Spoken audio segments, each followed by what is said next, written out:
Jadi saudara-saudara, kalau Anda lagi bingung, lagi punya masalah, lagi punya banyak persoalan, Anda tidak tahu bagaimana ini harus menyelesaikannya, mana jalan keluarnya. Jawabannya kan gampang sebetulnya. Bereskan dulu relasimu dengan Allah. Salam damai sejahtera saudara-saudaraku yang terkasih, pencinta firman Tuhan. Berjumpa kembali dengan Bible Learning with Father Joseph. Saudara-saudara, bagaimana kabar Anda hari ini? Senang rasanya saya boleh menyapa Anda kembali di video ini setiap hari. Terima kasih Anda sudah membiasakan diri menyimak, menonton video Bible Learning. Apalagi kalau bukan untuk membaca firman Tuhan, merenungkannya dalam hidup kita, dan juga menggali inspirasi-inspirasi sabda Tuhan. Saudaraku, percayalah yang namanya sabda Tuhan, firman Tuhan, kata-kata Tuhan yang tertuang dalam kitab suci ini, sungguh kita perlukan dalam hidup. Manusia hidup bukan hanya melulu karena makanan, karena materi-materi. Tetapi kita ingat ketika kita diciptakan, Allah bersabda, Allah berfirman, maka semuanya ada. Maka kita ini diciptakan oleh sabda Tuhan. Maka dalam hidup ini firman Tuhan ialah yang sangat kita perlukan untuk mengisi kehidupan kita, mengisi hari-hari kita. Sabda inilah yang menopang, yang menuntun, yang menguatkan kita untuk menyembuhkan luka-luka kita dan juga meluruskan apa-apa saja yang masih bengkok dalam kehidupan kita. Saudara-saudaraku, dalam kesempatan kali ini saya masih ada di Kota Malang. Besok saya akan ke Surabaya dalam rangka apa? Dalam rangka kerjaan, dalam rangka pelayanan, dalam rangka pengajaran demi pengajaran. Nah, di sela-sela kegiatan itu biasanya saya mengisinya dengan kunjungan ke panti-panti asuhan.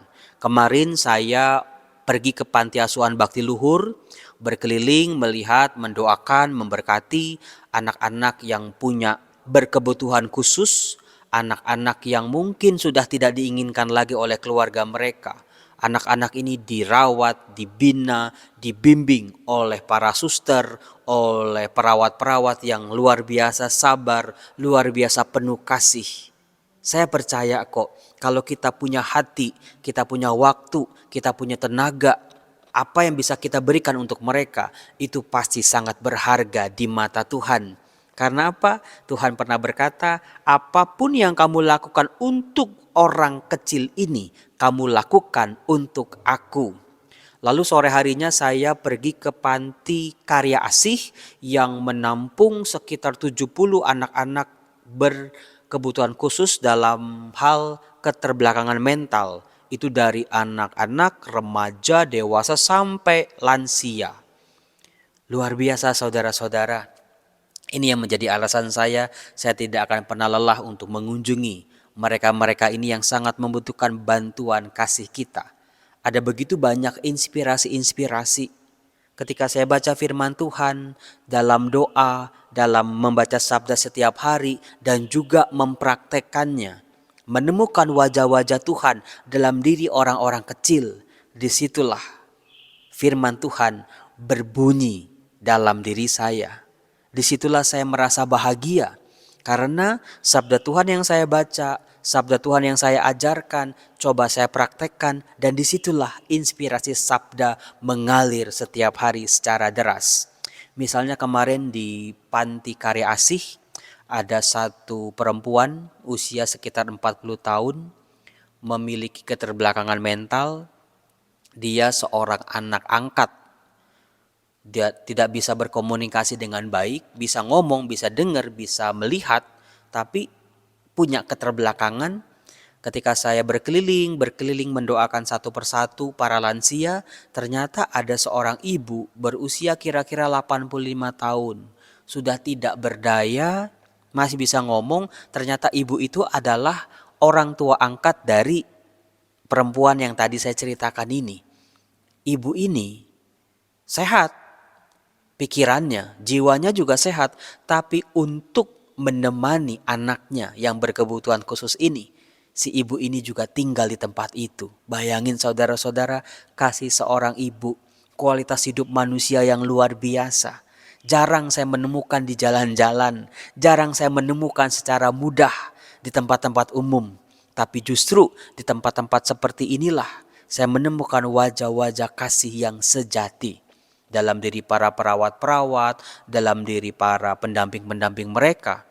Gak gampang loh saudara-saudara. Kalau saya ke panti-panti ini kan saya paling 1 jam 2 jam say hi gitu, mendoakan mereka, menyapa mereka satu persatu lalu saya pulang. Tapi para pendamping ini kan harus 24 jam. Ketika mereka BAB, ketika mereka mandi, ketika mereka makan, ketika mereka rewel, butuh rahmat khusus. Tapi saya percaya apapun yang kita lakukan untuk anak-anak, untuk orang-orang yang tidak berdaya ini selalu diperhitungkan Tuhan. Nah, saudara-saudaraku yang terkasih, setelah saya menggali inspirasi-inspirasi dari kunjungan-kunjungan saya dari satu panti ke panti yang lain, jadinya firman Tuhan menjadi berbunyi buat saya. Ketika saya membaca Keluaran bab 20, kita semua tahu Keluaran bab 20 berbicara soal 10 perintah Allah. Pada akhirnya orang Israel yang sudah menguduskan dirinya, sudah mencuci pakaiannya, sudah dipersiapkan khusus oleh Musa, akhirnya mereka menunggu di kaki Gunung Sinai. Mereka menunggu Allah yang memberikan 10 perintahnya kepada Musa. Lalu Musa menyampaikannya kepada seluruh umat Israel. Ada sesuatu yang menarik saudara-saudara kalau kita membaca 10 perintah Allah dari Keluaran bab 20. Karena dikatakan begini, Tuhan bersabda, "Akulah Tuhan Allahmu yang membawa engkau keluar dari tanah Mesir, dari tempat perbudakan." Sebelum Allah memberikan 10 perintahnya, Allah menunjukkan apa yang sudah diperbuatnya bagi umat Israel. Karya yang besar, sebuah kuasa yang ditunjukkan oleh Allah. Allah berkata, "Akulah Allahmu." Disitulah saudara-saudara terjadi sebuah relasi yang luar biasa. Tidak dikatakan akulah Tuhan Allah, tidak. Tapi akulah Tuhan Allahmu. Tuhan mau menjadikan dirinya sebagai Allah umat Israel ini. Dikatakan, "Jangan ada padamu Allah lain di hadapanku." Ini menjadi sebuah syarat mutlak dari sebuah perjanjian antara Allah dengan umat Israel, antara Allah dengan kita. Kalau kita memilih Allah sebagai Allah kita, sebagai juru selamat kita, sebagai kekuatan kita, Allah menghendaki sebuah relasi yang eksklusif. Hanya Allah yang disembah, hanya Allah yang dipuja, hanya Allah yang menjadi kekuatan kita. Nah, di sini dikatakan, "Jangan membuat bagimu patung yang menyerupai apapun yang ada di langit di atas, atau yang ada di bumi di bawah, atau yang ada di dalam air di bawah bumi. Jangan sujud menyembah kepadanya atau beribadah kepadanya, sebab aku Tuhan Allahmu adalah Allah yang cemburu, yang membalaskan kesalahan bapa kepada anak-anaknya, kepada keturunan yang ketiga dan keempat dari orang-orang yang membenci aku. Tetapi aku menunjukkan kasih setia kepada beribu-ribu orang, yaitu mereka yang mengasihi aku dan yang berpegang pada perintah-perintahku." Ayat ini banyak diperdebatkan. Apalagi kalau dalam praktek orang-orang Katolik, kenapa itu ada patung-patung di gereja, ada lukisan-lukisan di gereja. Katanya kan dalam kitab Keluaran bab 20 ayat 4, "Jangan membuat patung bagimu." Jadi saudara-saudaraku, yang namanya ayat kitab suci jangan pernah dipotong-potong, diambil cuplikan-cuplikannya saja. Perintah untuk tidak boleh membuat patung harus dibaca bersama-sama ayat 3, ayat 4, dan ayat 5. Konteksnya adalah Allah tidak menghendaki ada Allah lain yang disembah juga oleh umat Israel. Dan juga yang dilarang adalah jangan membuat patung untuk disembah. Nah, ini konteksnya saudara-saudara. Dalam gereja Katolik, patung, salib, apapun itu tidak untuk disembah, tetapi sebagai alat bantu buat kita dalam relasi kita dengan Allah.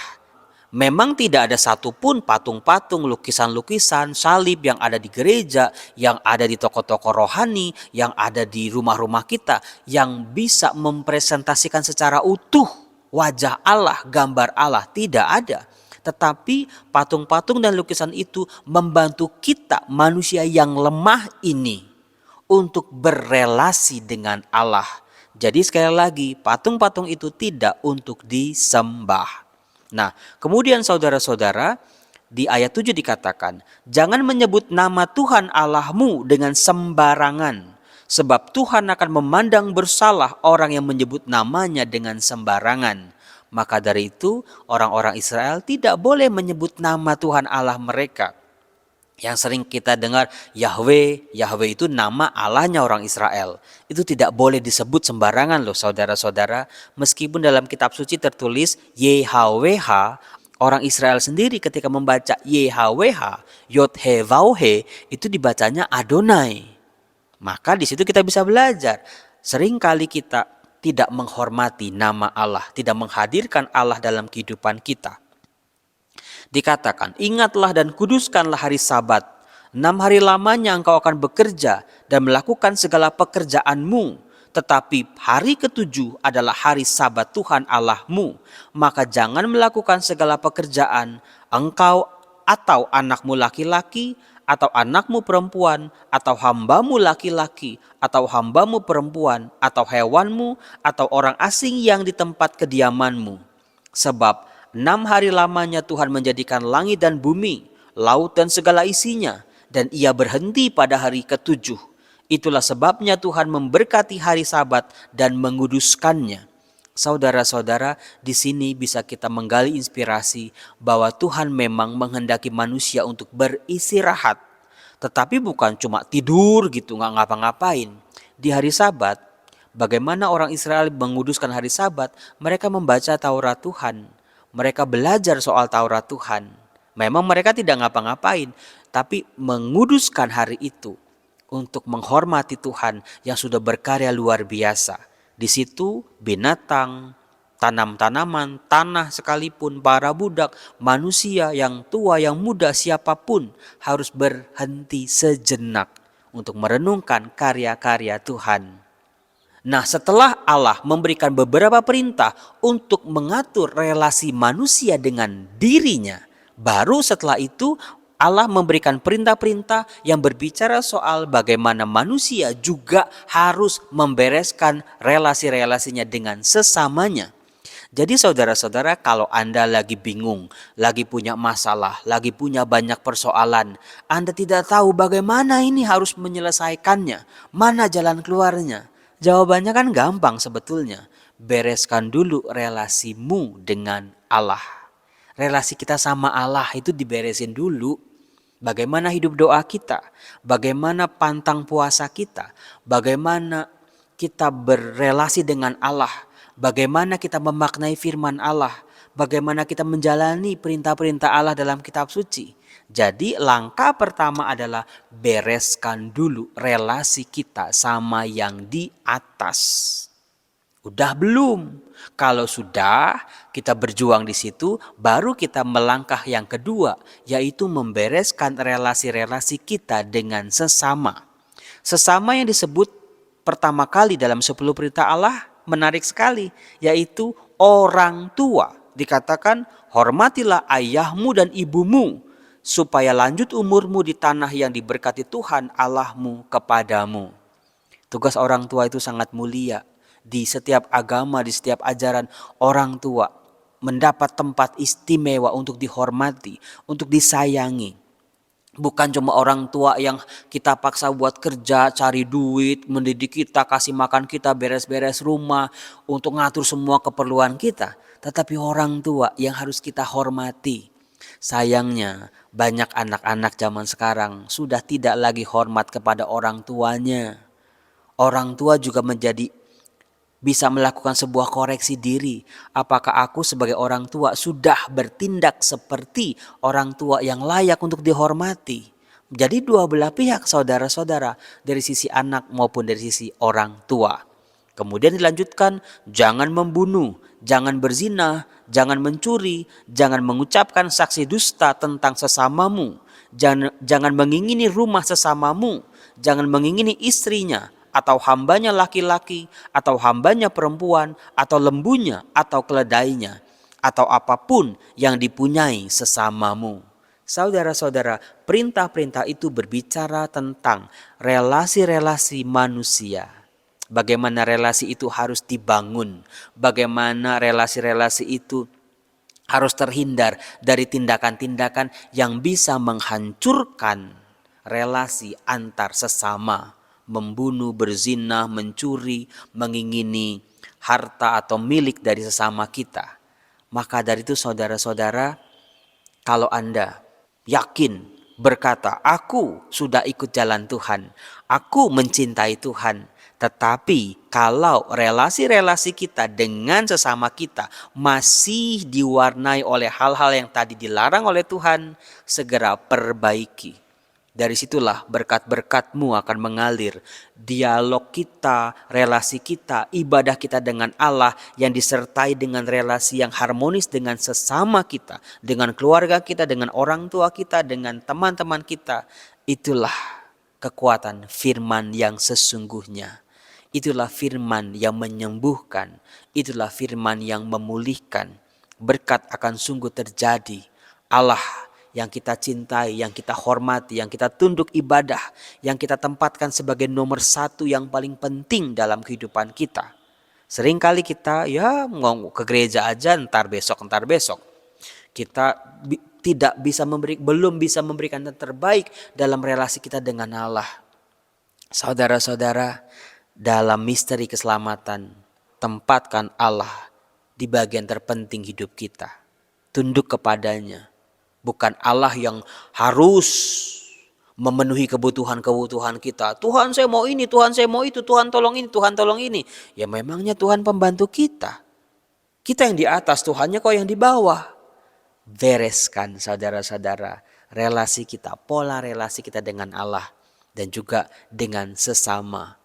Maka dari itu, kalau kita sudah bisa menangkap dua hal ini dalam firman dan doa, pelayanan bukan cuma tidak mencuri, tidak berzina, tidak bersaksi dusta, tetapi juga apa yang bisa kita berikan bagi dunia di sekitar kita. Yang saya lakukan adalah supaya hidup saya merasa penuh, mengunjungi, membantu orang-orang yang dalam kesulitan.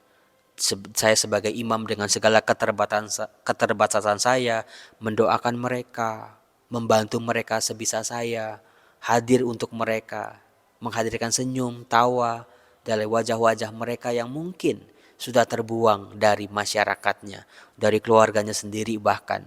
Banyak anak-anak ini sebetulnya sudah sembuh, tapi orang tuanya tidak mau menerima mereka kembali. Siapa lagi kalau bukan kita?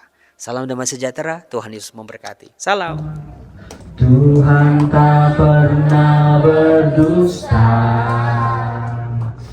Dia selalu pegang janjinya.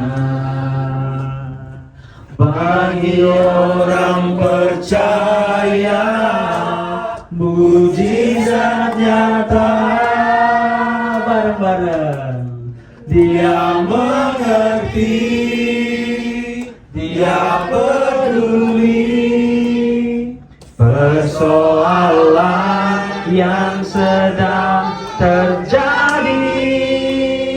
Dia mengerti, Dia peduli persoalan yang kita alami. Namun satu yang Dia minta, agar kita percaya sampai mujizat menjadi nyata.